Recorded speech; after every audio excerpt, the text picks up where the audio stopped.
पाकिस्तान इस वक्त 1, 2, 3 नहीं बल्कि पूरे 5 फ्रंट पर घिर गया है। अफगानी सैनिक हर दिन मुनीर के सैनिकों को मार रहे हैं, जनाजे उठ रहे हैं सैनिकों के। फील्ड मार्शल का तो पता नहीं है, बंकर में छिपा बैठा है। हर दिन पाकिस्तानी चौकियां अफगानिस्तान के कब्जे से होती चली जा रही हैं। डूरन लाइन के पास कई चौकियां कब्जा ली हैं अफगानियों ने। पाकिस्तान के भीतर टीटीपी और बलोच लड़ाकों का हमला दूसरी तरफ जारी है। लेकिन इस वक्त पाकिस्तान की सबसे बड़ी मुश्किल है ईरान इजराइल के बीच जारी जंग। मुनीर को डर है कि इजराइल ईरान के बाद पाकिस्तान की तरफ बढ़ेगा। इजराइल भारत के साथ मिलकर पाकिस्तान का न्यूक्लियर हथियार छीनेगा। ईरान पॉलिसी को लेकर भी पाकिस्तान में घमासान मचा हुआ है। पाकिस्तान में ट्रंप मुर्दाबाद से ज्यादा आसिम मुनीर और शहबाज शरीफ मुर्दाबाद के नारे गूंज रहे हैं। ये रिपोर्ट देखिए, फिर पाकिस्तान से हमारे साथ खास मेहमान जुड़ेंगे और पाकिस्तान के मौजूदा हालात क्या हैं, आवाम क्यों शरीफ और मुनीर से इस कदर नाराज है और क्यों गृह युद्ध जैसे हालात हैं, इस पर करेंगे चर्चा सीधे पाकिस्तान के मेहमानों के साथ।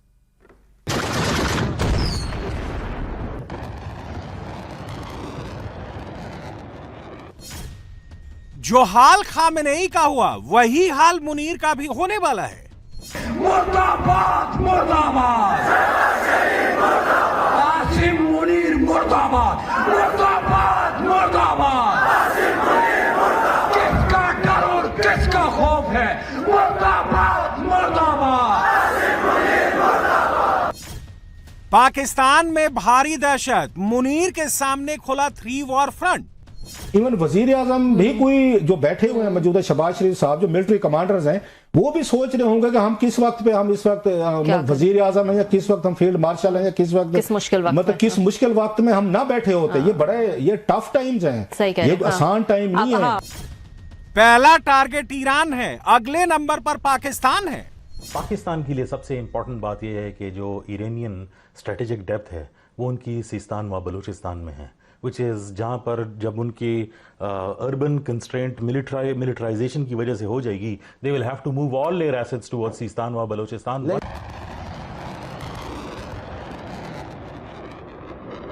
डूरन लाइन पर पाकिस्तान की चौकियों पर बम बरस रहे हैं।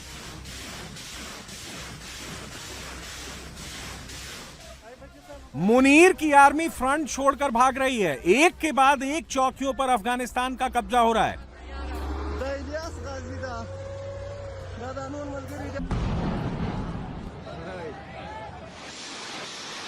पाकिस्तान और अफगानिस्तान के बीच में चल रही लड़ाई में बीते 5 दिन में 40 पोस्ट पर तालिबान अफगान लड़ाकों ने कब्जा किया है।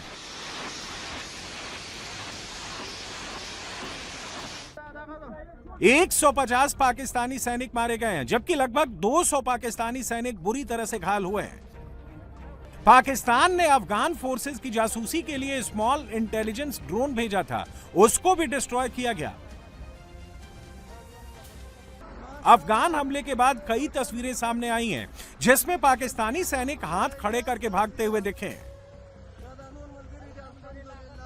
अगले दिन द वेरी नेक्स्ट डे जो अफगानिस्तान के मुजाहिदीन तालिबान जो है, टीटीपी जो है और टीटीए मिलकर 52 चौकियों पर हमला कर देते हैं।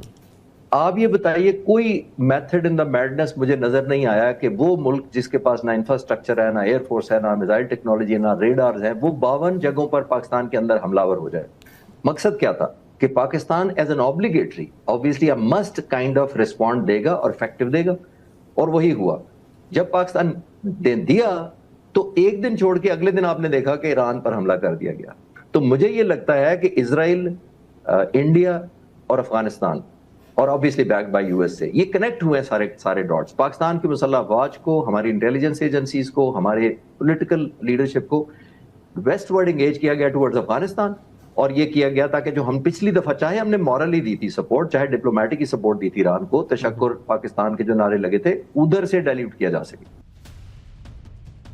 ये तस्वीर खैबर पख्तूनख्वा के खैबर जिले की है। यहाँ तिराह घाटी के अका खेल इलाके में टीटीपी के लड़ाकों ने पाकिस्तान आर्मी की चौकियों पर हमला किया और उसे अपने कब्जे में ले लिया। टीटीपी ने पूरे इलाके में नाकाबंदी कर दी है, जिसकी वजह से पाकिस्तान आर्मी को अपनी पोस्ट छोड़कर पीछे हटना पड़ा है। जैसी तबाही ईरान में मची है, वैसी तबाही पाकिस्तान में भी मच सकती है। ये तो मुनीर और शहबाज शरीफ की बर्बादी की शुरुआत है, आगे का रास्ता और भी मुश्किल होने वाला है।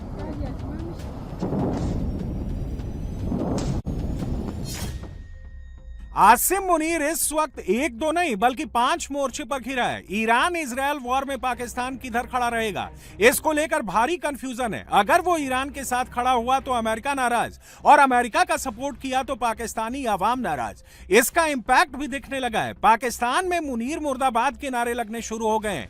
शहबाज के खिलाफ पाकिस्तान की जनता सड़कों पर उतर गई है। तीसरा फ्रंट अफगानिस्तान ने खोला है। हर दिन डूरन लाइन पर पाकिस्तानी फौजियों की मौत हो रही है। उधर पाकिस्तान के भीतर टीटीपी और बलोच लड़ाकों की जंग जारी है। पाकिस्तान को सबसे बड़ा खतरा भारत का है। अगर ईस्ट से भारत और वेस्ट से इजरायल ने मोर्चा खोल दिया तो पाकिस्तान के टुकड़े टुकड़े होना तय है। और इस टाइम पे एक चीज जो पाकिस्तान के मुस्तकबिल को हॉन्ट करी है वो 2 फ्रंट वॉर है। खुदा ना खास्ता, एक हिंदुस्तान है और एक अफगानिस्तान है। अब तो ईरान का बॉर्डर भी डालते हैं, अब तो मैरीटाइम बॉर्डर भी डालते हैं, या तो अंदरूनी 5 फ्रंट है। आपको इंटरनल जो इश्यूज का सामना है और on top of that global perspective में आपको जिस तरीके से इस्तेमाल किया जा रहा है, तो हमें होश के नाखून लेने चाहिए। मैं ये बतौर एक ऑपोजिशन मेंबर और एक पाकिस्तानी होने के नाते कि पार्लियामान को एतमाद में लेना चाहिए, कंसेंसस डेवलप करके सबको ऑन बोर्ड लेना चाहिए। पाकिस्तान इस वक्त बीच में फंसा है। उसके उत्तर में अफगानिस्तान है जो लगातार पाकिस्तान में अटैक कर रहा है। पूर्व में भारत है तो पश्चिम में ईरान। मुनीर को डर है कि अगर ईरान ये जंग हार जाता है तो ग्रेटर इजरायल बनने पर सबसे बड़ा टारगेट पाकिस्तान ही बनेगा।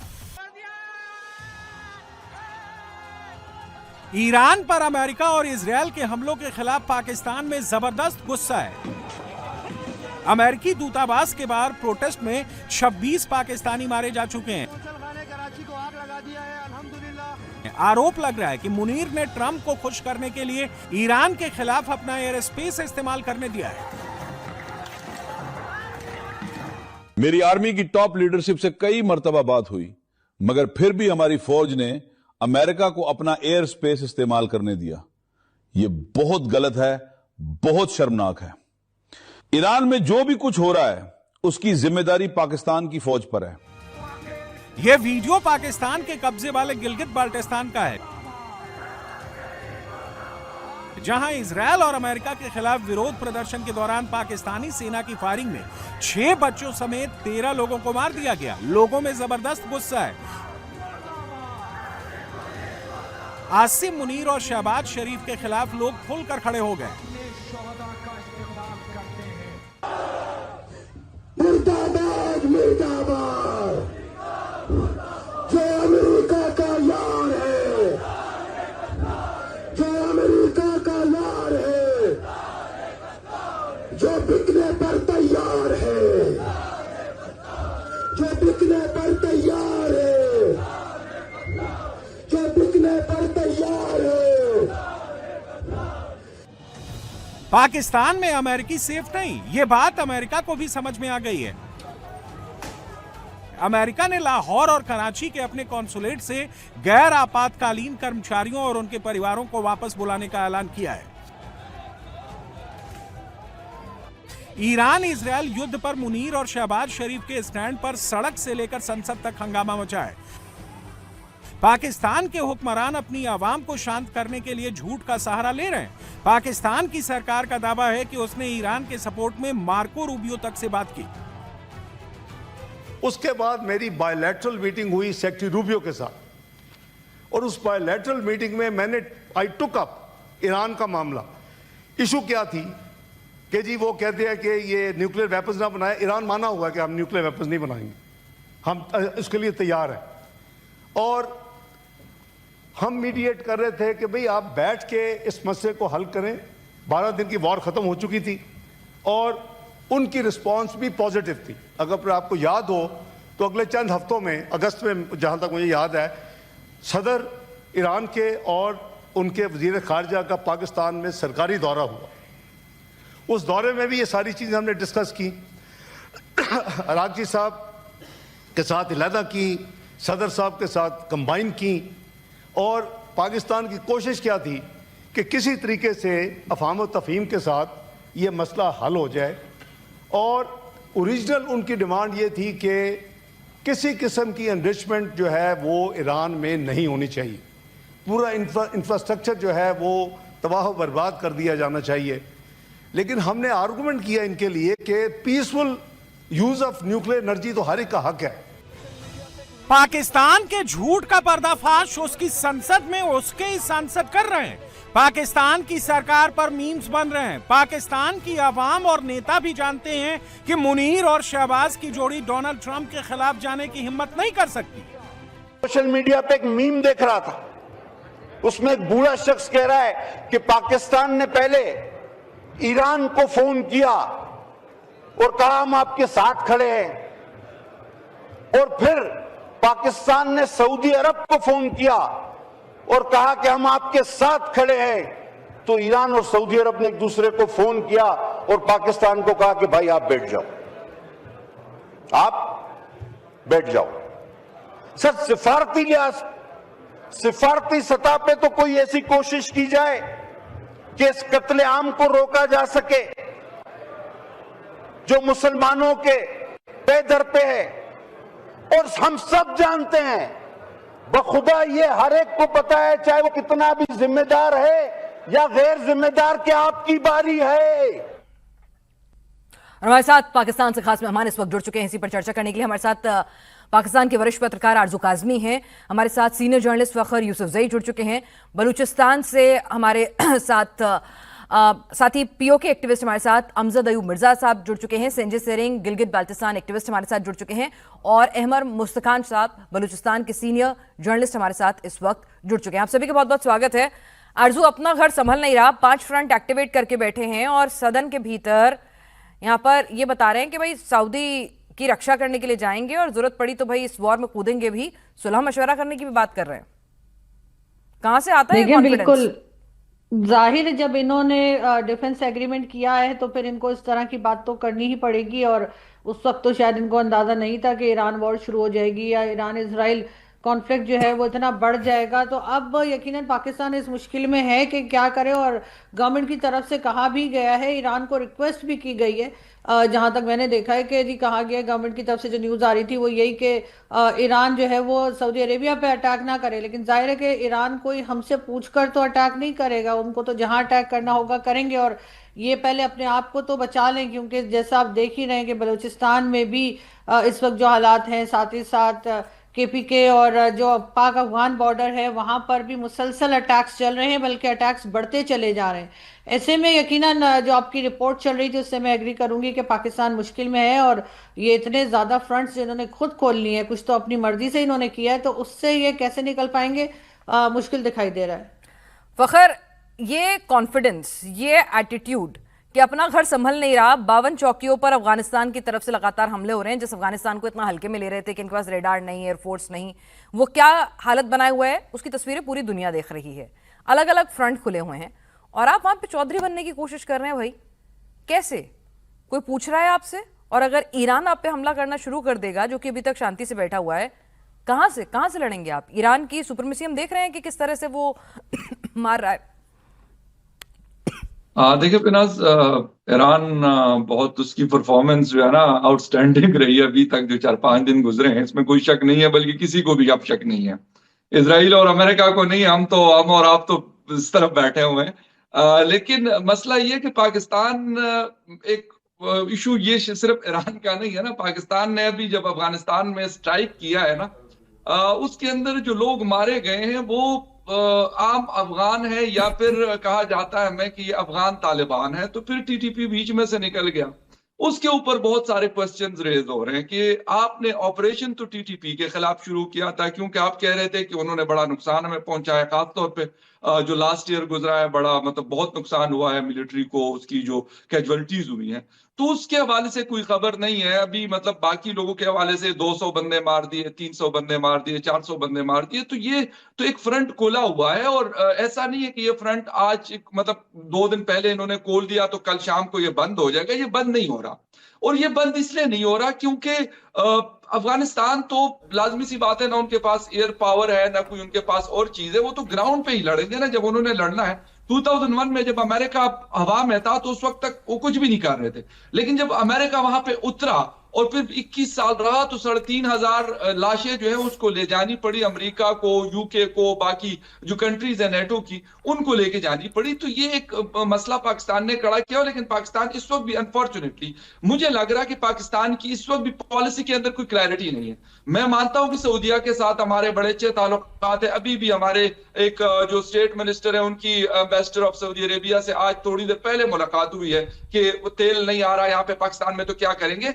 लेकिन ये थोड़ी है कि हम उसकी वजह से ईरान को कहें कि नहीं जी आप साइड पे हो जाओ, आपको इजराइल मिसाइल मार रहा है, आपके ऊपर हमले कर रहे हैं, आपके एक स्कूल की 150 बच्चियां जो है वो मार दी गई हैं, लेकिन किसी के कान पे जू तक नहीं रहेंगे। देखिए आवाम जो है ना वो ये नहीं देखती कि आपके ताल्लुकात किसके साथ अच्छे और किसके साथ बुरे हैं, वो ये देखते हैं कि भाई इस वक्त चल क्या रहा है। पाकिस्तानी अवाम भी तकरीबन इसी तरह की सिचुएशन को देख रही है। और जो आपने अभी कुछ लोगों के कमेंट सुनवाए, जो पार्लियामेंटेरियन थे, पटेल साहब पाकिस्तान पीपल्स पार्टी से उनका ताल्लुक है, वो खुद तो बोल रहे हैं। लेकिन बिलावल भुट्टो जरदारी साहब से जब कल पूछा गया कि भाई आपका क्या स्टांस है खामनेई साहब की जो असैसिनेशन हुई है, तो मुकम्मल तौर पर खामोश है। उन्होंने ना हाँ की ना की, वो क्यों नहीं निकालते मुंह से। आसिफ जरदारी साहब ने 2 घंटे जो है ज्वाइंट सेशन से खिताब किया, उसके अंदर उन्होंने कौन सा जिक्र किया किसी चीज का?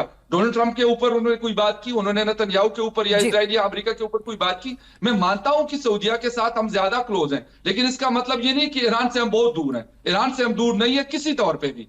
बेशक हमारा बॉर्डर ना भी लगता होता, अवामी जो एक राय है, आप सोसाइटी में अगर किसी से बात करते हैं तो मेरे ख्याल में बिल्कुल किसी से भी कोई शिया सुन्नी का मेरे ख्याल में डिवाइड इस वक्त मुझे नजर नहीं आ रहा। सबके सब ये कह रहे कि ईरान के साथ अगर ज्यादती हो रही है तो उसके ऊपर आप खामोश रहेंगे। ये मसला है पाकिस्तान के लिए और मेरे ख्याल इसके ऊपर कोई क्लियर पॉलिसी लेके आनी पड़ेगी। इस वक्त भी इस्लामाबाद के अंदर एक बहुत बड़ी सिक्योरिटी इदारों की और पाकिस्तान की जो गवर्नमेंट या मुख्तलिफ पार्टीज हैं उनकी एक बैठक चल रही है। अब देखते हैं कि उसके बाद क्या मतलब ये एक पॉलिसी लेके आते हैं और एक क्लियर स्टेटमेंट लेके आते हैं कि नहीं। जी यहाँ पे हमारे साथ अहमद मुस्तखार साहब भी इस वक्त जुड़े हुए हैं। मुस्तखार साहब जरा ये बता दीजिए कि जिस तरह से आज इस्लामाबाद, लाहौर, हम बात करें रावलपिंडी, हर जगह मुनीर और शरीफ के लिए मुर्दाबाद के नारे लग रहे हैं, जिस तरह से बड़ी तादाद में आवाम सड़कों पे उतर रहा है, बलूचिस्तान, खैबर पख्तूनख्वा में, पीओके में आवाम इस तरह की आवाजें उठाता तो समझ में आता था। अब लग रहा है कि उनका गिनती के दिन बचे, उनके पास काउंटडाउन शुरू हो चुका है अब उनके लिए उल्टा। ये आपका बहुत शुक्रिया, नमस्कार। मैं अर्ज करना चाहता हूं कि जो आसिम मुनीर है ये बिल्कुल पक्का अमेरिका के एजेंडे पे काम कर रहा है।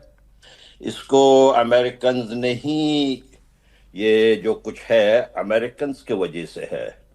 मैं आपसे अर्ज करना चाहता हूं कि माइकल कुरेला जो पहले सेंटकॉम चीफ थे, जिन्होंने इनको अमेरिकन एस्टेब्लिशमेंट में बहुत भरपूर तौर पर इनको सपोर्ट किया और इनको डोनाल्ड ट्रंप के कैंप में डलवाने में उनका कलीदी किरदार रहा है।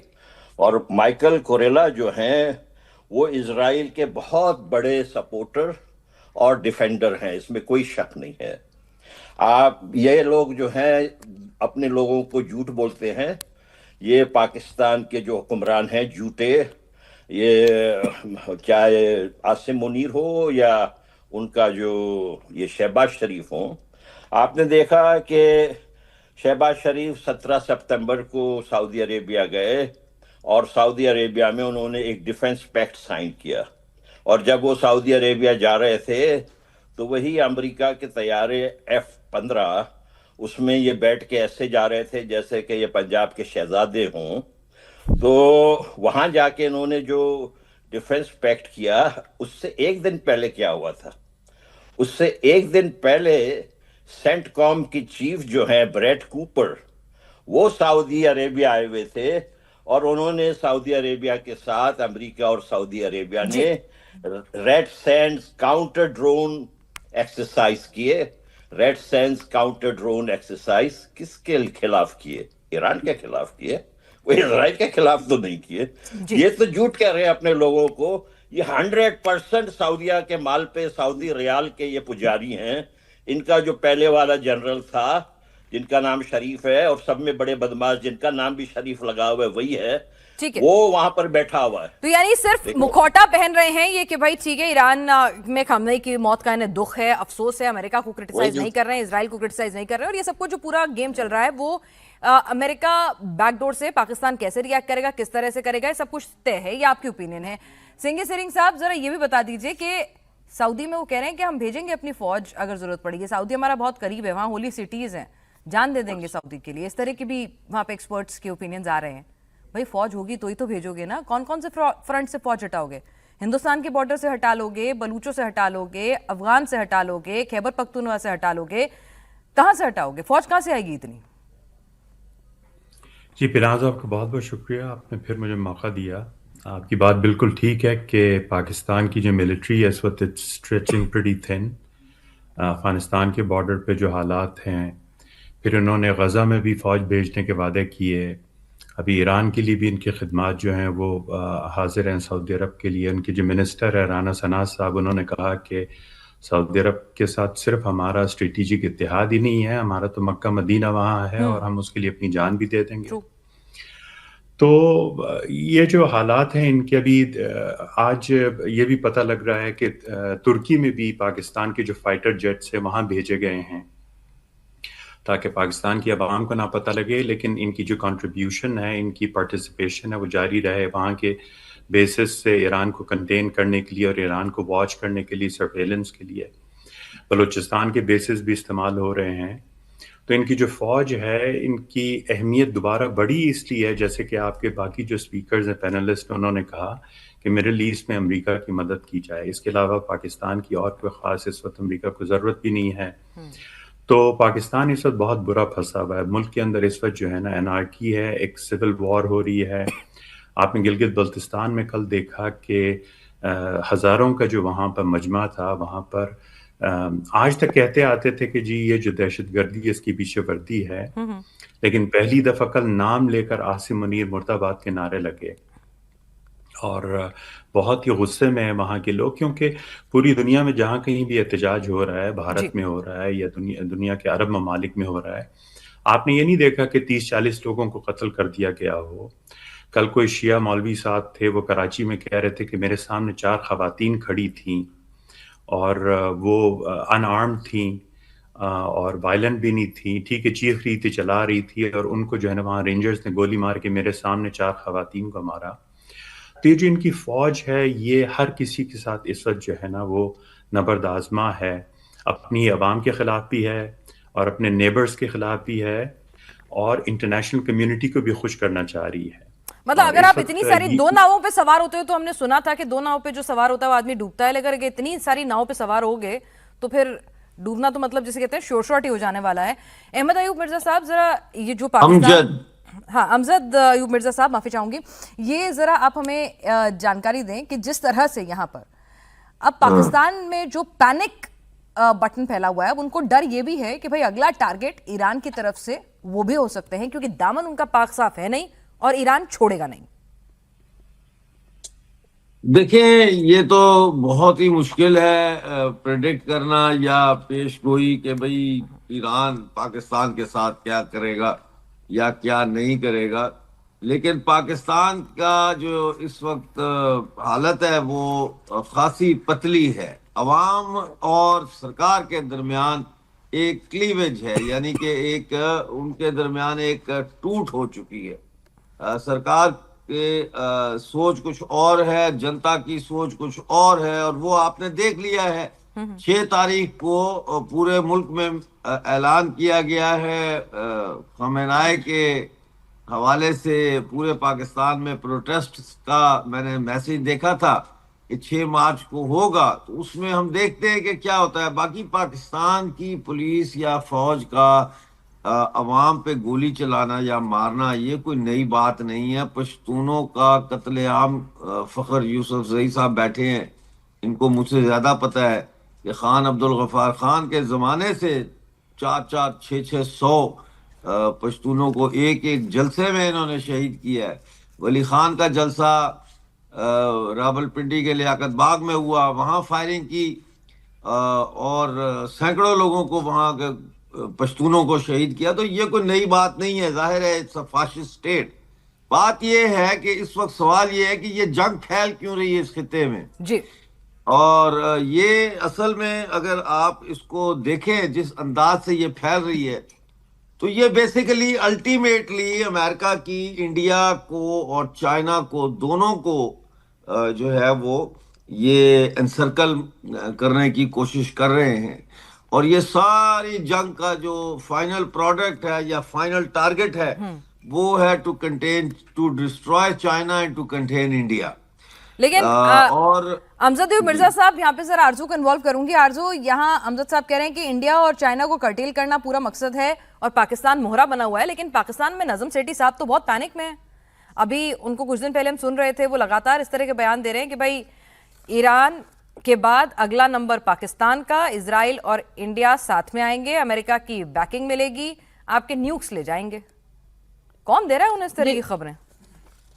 देखिए, ये तो नजम सेठी साहब ही बता पाएंगे, लेकिन ये जरूर है कि ईरान की तरह मुझे नहीं लगता कि पाकिस्तान में इस किस्म का कोई अटैक किया जाएगा या कुछ कहा जाएगा, क्योंकि ईरान उन कंट्रीज में से है जो डट जाते हैं अमेरिका के आगे, जो उनकी बात को नहीं सुनते या अपनी मर्जी से चलते हैं, जबकि पाकिस्तान के साथ ऐसा नहीं है। पाकिस्तान को आपने अक्सर ही देखा है कि अमेरिका जो कहता है ये वही करते हैं। वैसे आज सुबह से तो हमारे यहाँ जो टीवी चैनल्स जो दिखा रहे हैं उसमें मोदी जी को दिखाया जा रहा है कि वो नेतन्याहू से गले मिल रहे हैं और बताया ये जा रहा है कि जो लड़ाई शुरू की गई है वो पीएम मोदी जो है वो कान में बोलकर आ गए।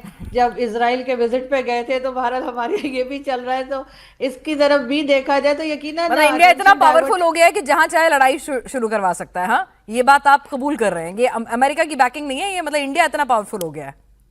अलग अलग जो भी समझे, लेकिन हमारे मीडिया पर जो न्यूज चल रही है सुबह से, मैं वो बताना चाह रही थी आपको कि यहाँ पर ये बताया जा रहा है कि जो ये लड़ाई छिड़ गई है इसके पीछे जो है वो भारत का हाथ है, जो कि हमारे यहाँ हर जगह ही कहा जाता है, चाहे कुछ भी हो रहा हो तो हम ये जरूर कहते हैं कि ये सब कुछ भारत ने किया है। तो इस वक्त भी यही बात की जा रही है, लेकिन अमेरिका, मेरा नहीं ख्याल कि अमेरिका हो या कोई और कंट्री हो वो पाकिस्तान पे ईरान की तरह कोई अटैक करेंगे, क्योंकि पाकिस्तान कभी भी इस तरह से नहीं बिहेव किया या इस तरह से पाकिस्तान ने कभी अपना एक पॉलिसी नहीं रखी कि जहां पे वो अमेरिका की बात ना सुने, जो कि ईरान ने रखी है। और उसके लिए यकीनन उनको, मेरा ख्याल है, सबको अप्रिशिएट करना चाहिए कि ईरान ने एक ऐसी कंट्री होते हुए जिसके ऊपर कई सैंक्शंस थी, बहुत कमजोर समझा जाता था, उन्होंने जिस तरीके से जवाब दिया है अमेरिका को, शायद ये बात अमेरिकन प्रेसिडेंट के भी ख्याल में नहीं होगी। बिल्कुल, उन्हें खुद भी यकीन नहीं था कि किस तरह से उनका प्रोडक्शन जो है मिसाइलों का और इंटरसेप्टर्स बनाने में अमेरिका को जितना वक्त लगता है और उनके प्रोडक्शन में जो वक्त लगता है उसका रेशो जो है वो भी अमेरिका को भारी पड़ रहा है। और जिस तरह से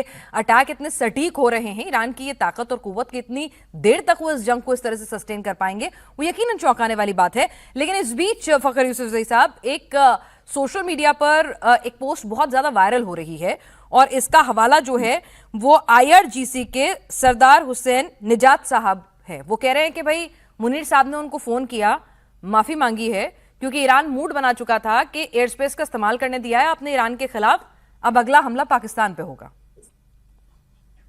देखिए बिनाज, मेरा नहीं ख्याल, क्योंकि जून में भी हम आपके मीडिया पे ये बात सुनते रहे, जब जून में 12 रोजा जंग रही इजराइल और ईरान की, और कहा गया कि जी पाकिस्तान ने एयर स्पेसिस दी, लेकिन उसके बाद अब्बास अरागची 2 दौरे कर चुके हैं इस्लामाबाद के, और अभी भी 2 दफा पाकिस्तानी फॉरेन मिनिस्टर से उनका राब्ता होना, ये मेरे ख्याल में बिल्कुल ऐसा नहीं है कि अगर पाकिस्तान, मैंने आपको कहा कि पाकिस्तान की पॉलिसी कुछ भी हो सकता है, हमने बहुत ज्यादा हमारी माजी की गलत पॉलिसियां रही हैं, मैं उसको कभी डिफेंड नहीं करता, लेकिन इस वक्त जो ईरान के अंदर सूरत हाल है उसके ऊपर पाकिस्तान, मैं आपको एक बात बिल्कुल क्लियर बता रहा हूँ कि पाकिस्तान परेशान इस वजह से कि अगर वो कहते हैं ना एक तरफ काई और एक तरफ दरिया है ना, वो आगे और एक तरफ दरिया है, तो दोनों में जाना जो है बड़ा खतरनाक है।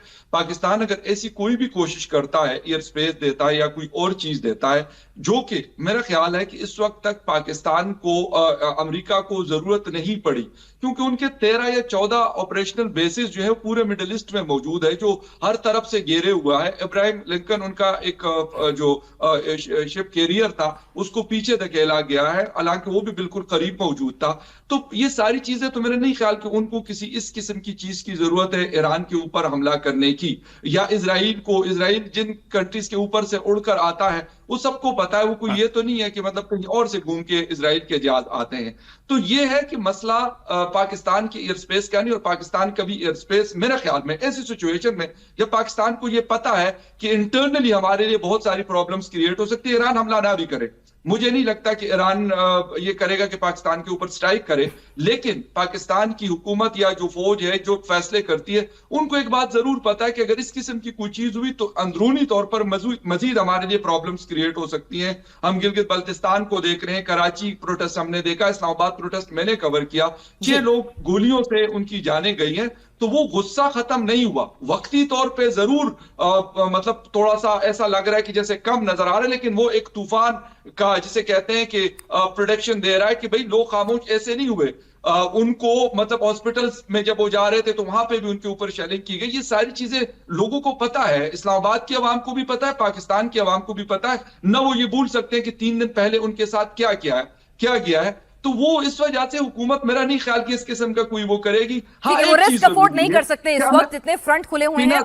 जी फखर, लेकिन एक ब्रेकिंग न्यूज जो आपने दी थी वही हमने कंफर्म की है, जरा वो पढ़ दूं, फिर आपके पास आती हूं, आपकी बात पूरी सुनूंगी।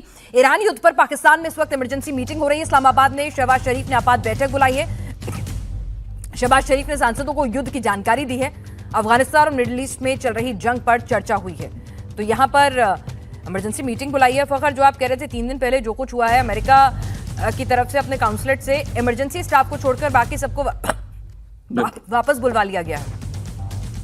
बिल्कुल ये हुआ है, और जितने भी कॉन्सुलेट है लाहौर, पेशावर, इस्लामाबाद, उसमें कराची में, उनसे उन्होंने अपना जो स्टाफ है उनको कहा है कि आप निकलें और यहाँ से पाकिस्तान छोड़ के निकल जाएं। और ये भी साथ उस अलर्ट के अंदर ये भी कहा गया है, जो प्रेस रिलीज जारी हुई है एम्बेसी इस्लामाबाद से, यूएस एम्बेसी से, उसमें ये कहा गया कि भाई हमारे मिडिल ईस्ट की जितनी एम्बेसीज वगैरह है उसके ऊपर ड्रोन स्ट्राइक्स भी हुई है, मिसाइल स्ट्राइक्स भी हुई है। तो ऐसा ना हो कि पाकिस्तान के अंदर इस तरह की कोई चीज देखने को मिले। और जिस तरीके के लोगों के अंदर मेरे ख्याल में जो गुस्सा है वो ज्यादा एक थ्रेटनिंग चीज रही यूएस जो एम्बेसी है या जो यूएस गवर्नमेंट है उनके लिए, कि भाई कल को कोई ऐसी और चीज हो सकती है। क्योंकि अगर जिस तरीके से 6 तारीख को फ्यूनरल है इमाम खामनेई साहब का, और फिर मेरे ख्याल यौम शहादत अली जो है 21वां रमजान उसका होता है, उसमें भी बहुत बड़े जुलूस होते हैं पूरे पाकिस्तान में उस रमजान को। तो ये भी एक खतरा महसूस किया जा रहा है कि ये 2 दिन जो है, यानी 21 रमजान जो अभी तकरीबन 1 हफ्ते बाद है, और 6 मार्च को जो फ्यूनरल का दिन है इमाम खामनेई साहब का, तो वो भी एक तदफीन का दिन है। तो उसकी वजह से भी कुछ थोड़ी सी मेरे ख्याल में परेशानी है इंटरनली के लोगों के अंदर गुस्सा। ठीक है अहमद मुस्तफा साहब, यहाँ पर जिस तरह से पाकिस्तान के आवाम पर ही अमेरिकी मरीन्स ने गोलियां चलाई हैं, जिस तरह से आज हम सड़कों पे देख रहे हैं, हर तरफ चले जाइए इतना खुल के क्रिटिसिज्म,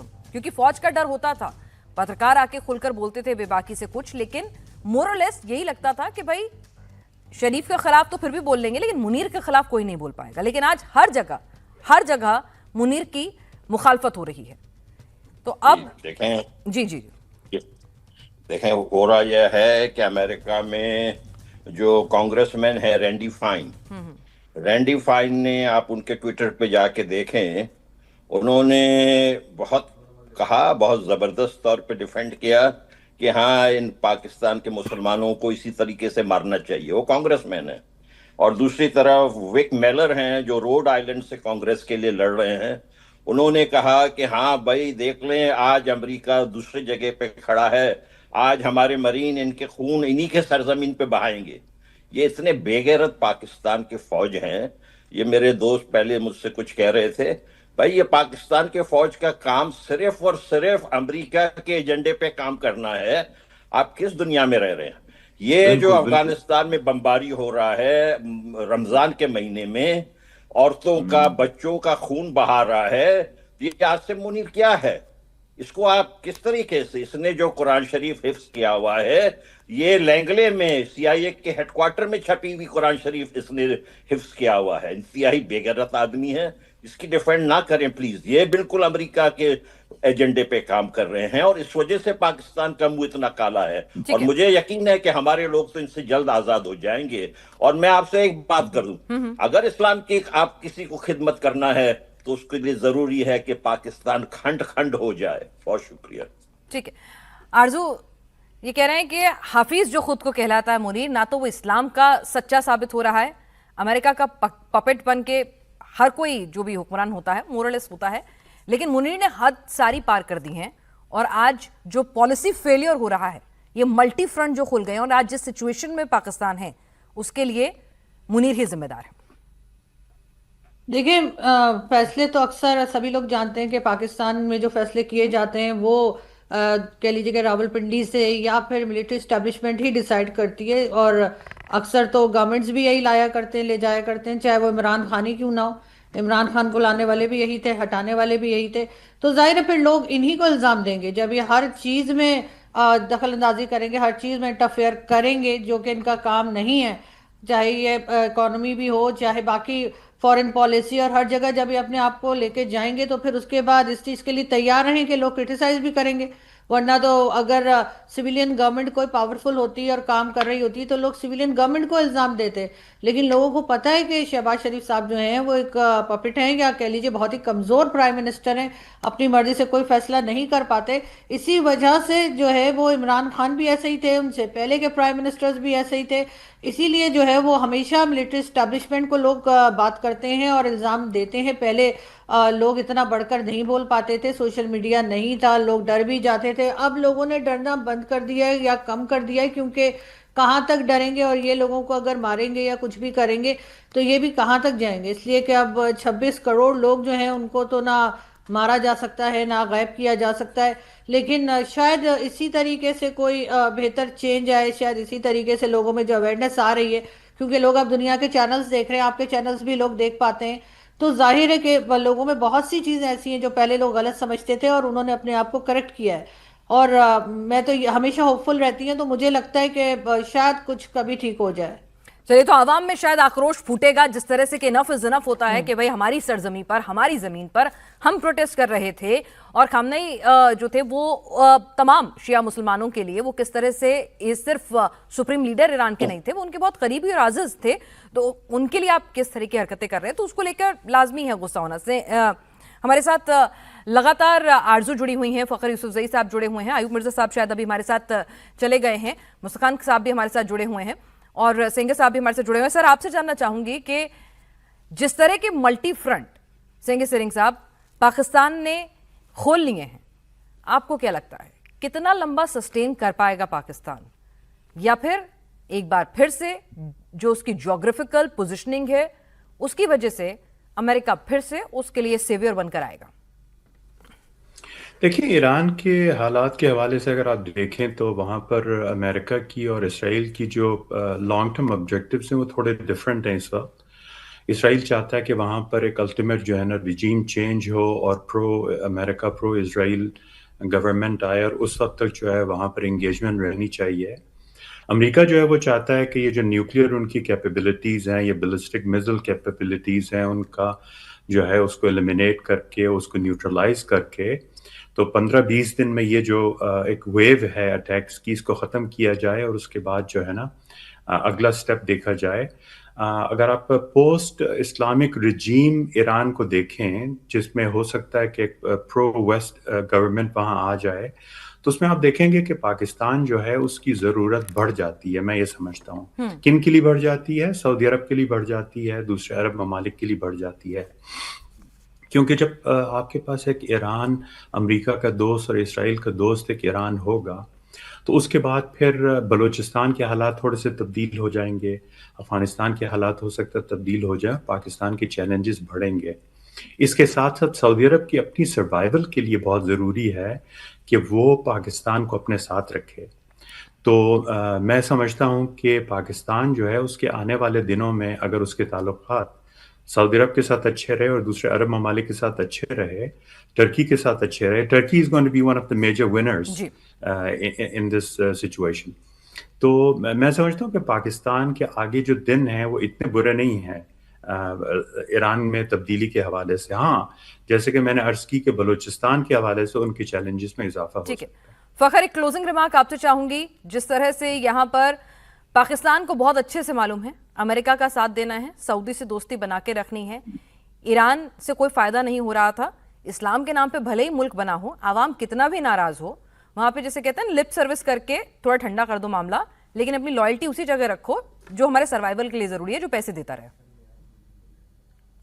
देखिए, मेरे ख्याल में अगर हम बात करें बिल्कुल सऊदी अरेबिया से, तो हम क्रेडिट पे $1 बिलियन का भी 2026 में वो हमें एक साल के लिए तेल दे रहे हैं। लेकिन इसके साथ साथ अगर हम बलूचिस्तान की बात करते हैं तो मेरे ख्याल में बलूचिस्तान क्या, पाकिस्तान के हर शहर में आपको ईरान की बनी हुई खाने पीने की अशिया, यानी पेशावर इवन इस्लामाबाद में अवेलेबल होती है। तो इससे अंदाजा लगा लें कि ऐसा नहीं है कि ईरान कोई कम इंपॉर्टेंट मुल्क है, बहुत इंपॉर्टेंट मुल्क है। सैंक्शंस की वजह से प्रॉब्लम्स रही हैं, 15 साल अमेरिका ने उनके ऊपर जो पाबंदियां लगाई है, तो वो एक मसला है। और हम फिर अमेरिका के सामने गैस पाइपलाइन है हमारी या बाकी मामलात है, वो हम ईरान के साथ ओपनली नहीं कर सकते।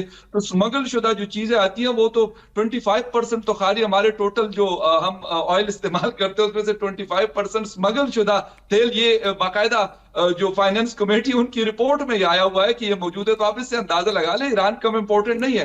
हाँ, अमेरिका उसको कम या ज्यादा इंपॉर्टेंट हमारे लिए बनाता है। अफगानिस्तान कब हमारे लिए बहुत अच्छा था, अब बुरा है। हो सकता है कल को फिर हमारे लिए अच्छा हो। ईरान आज हो सकता है कि अमेरिका के लिए बुरा हो, कल अच्छा हो, तो पता नहीं हमारे साथ उनके ताल्लुकात क्यों। और यही मसला सऊदी अरेबिया या बाकियों के साथ भी है, ये चीजें चेंज होती कुल मिलाकर पाकिस्तान की पॉलिसी क्या होगी ये अमेरिका तय करता आया है और आगे भी तय करता आएगा। पाकिस्तान को किसकी जी हुजूरी करनी है, किससे दोस्ती रखनी है, किसको अच्छा कहना है, ये सब कुछ बिग डैडी पाकिस्तान के अमेरिका ही डिसाइड करेगा, क्योंकि खुद वहां पर तमाम हुक्मरान मानते हैं कि भाई अमेरिका वेंटिलेटर सिस्टम है, उनका सपोर्ट सिस्टम है, उसने हाथ खींच लिए तो मौत तय है। अब सभी इस चर्चा में शामिल हुए, आपका बहुत बहुत शुक्रिया।